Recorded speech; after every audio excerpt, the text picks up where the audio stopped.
New at 5, an investigation into claims of a Chico State professor having an affair with a student.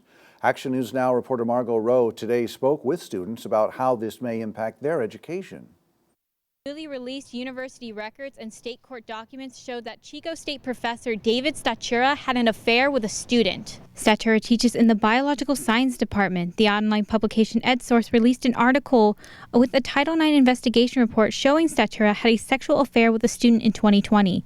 I spoke with two students who had just learned about the investigation. I believe I was also shocked. I was just a little confused on why it was kept under wraps and why students weren't told about this. Yeah, I read the timeline chart and I just couldn't believe that it started in 2020 and it's now almost 2023.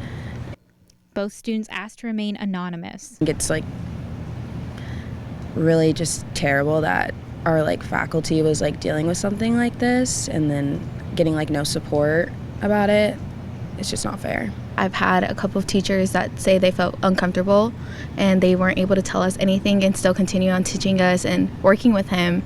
It was just very crazy to understand that. This teacher sex scandal is even affecting their education and possibly their future. Reading the article and finding out that being bio majors, this could jeopardize our future and what teachers we could take or when teachers don't want to teach the courses anymore.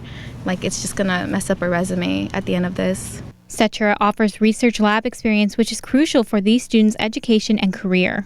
He's one of them that's available. Yeah. And imagine students that didn't know about the situation going into that research and then finding out later on, that kind of jeopardizes where they're going to go in the future and whether that's going to be added to the resume or not.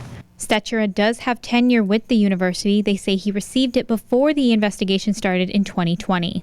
In Chico, I'm Margot Rowe for Action News Now. Coverage you can count on. Sean Murphy with Chico State also tells Action News Now the terms of the settlement agreement kept the report out of Statura's personal file, or his personnel file, and that took it out of consideration during the tenure process.